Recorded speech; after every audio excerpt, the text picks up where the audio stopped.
Hey everybody, So Wookie here. In this video, we're going to go over the November 2020 console dev letter, all the things that they're working on, and specific issues that they're outlining that they're trying to get fixed as soon as possible. Queries that a lot of the community have had about Xbox Series S and X and PS5 performance and graphic settings moving forward, and they explain a lot of the thinking in this one, so it's pretty good. But let's jump right in. So the first thing, they've had some loading performance. I've not experienced any of this myself, but I'm sure a lot of you guys out there have. And basically, they're seeing increased reports of people going inside like rocks and stuff. So when they're traveling across the map really quickly, the engine basically selects certain things to load first in order for this not to happen. Now, there seems to be a bug in this, so it's not prioritizing things. So then you can end up in a rock or in a part of a building where you can't, get out and stuff like that. So they're having a look at that, and they're going to try and get that sorted. And that's basically just what that is. So they've obviously tweaked the loading thing to try and increase performance, and it's caused a little bug. So I'm sure they'll get that fixed pretty quick. The next up is the Xbox Series X and S and the PS5 consoles. So obviously, if you're playing on those consoles now, you're playing 60 FPS mode, and it's in 1080p resolution. Now, most newer games are playing in either 4K 60 or even a lot of them are playing in like 1080p 120. So the consoles are capable of a lot more. Obviously, depending on level streaming and stuff like that, PUBG is a bit different, but certainly I would think they could probably do the 60 FPS in 1440p on the Series X and the PS5, or and so on. But basically, what they're doing is they're taking cautious baby steps here because they don't want to change too much too quick and then have issues where they can't find out what's caused the issue. And they don't want to reduce the overall experience of the game, which, makes sense. But yeah, so I mean, they're getting to the point where it's like, we're no longer doing backwards compatibility, they're doing native support. Now, for me personally, I think, like, obviously not quite yet, because a lot of people, even if they want one of the new consoles, they can't even pick them up quite yet.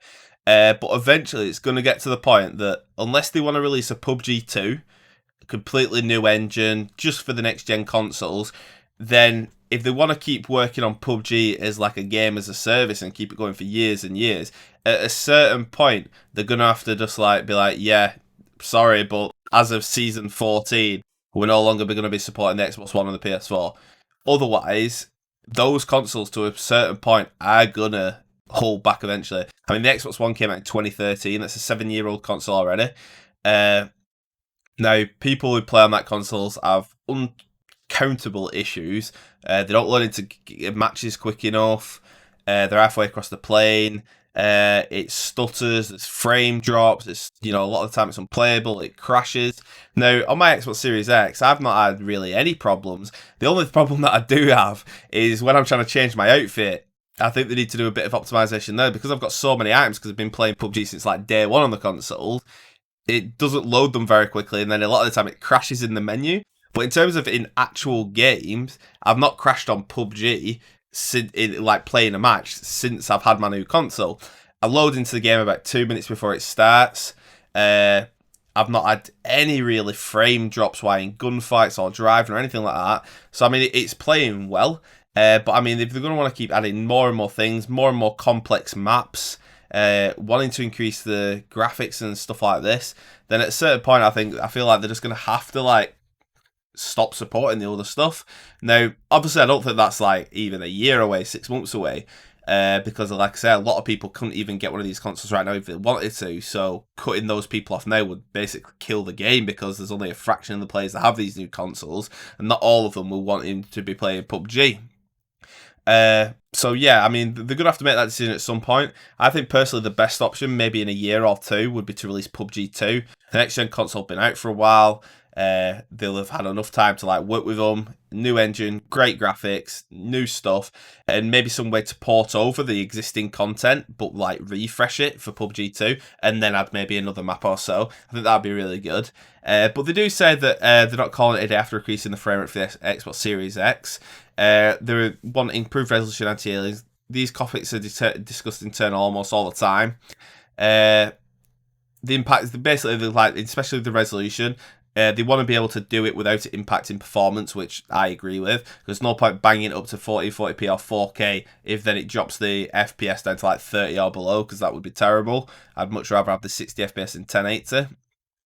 And they're also looking at allowing players to have more control over the resolution in VSync and frame cap limits. They're going to require a lot of testing, but with more and more players getting their hands on the Xbox Series X and PS5, and again, they're waiting for people to actually get them in the coming months, the dev team are working hard to bring these options as soon as possible. And then they go on to say that if the testing goes well, you can expect these features in the first quarter of next year. So again, they're not going to incorporate these features yet until enough of the player base has actually got them, because it's kind of pointless, and there's not enough of a player base to then necessarily all have the same issue if it was an issue. The next thing they go over is on the PlayStation. There's been a lot of trophy issues where you're not unlocking, the PlayStation trophies, and basically they've tracked this down to a certain issue where it's not communicating with the server properly. They're in the middle way of fixing this, so if you are affected by this, rest assured, hopefully, those trophies should start unlocking for you. And that's it. So that's everything that was in the November 2020 PUBG Console Dev Letter. I hope you found this interesting. I certainly did myself when I read through it, especially on the information about the Series X and S and the PS5s. And if you did enjoy this video, consider liking or subscribing to see more. Wookie out.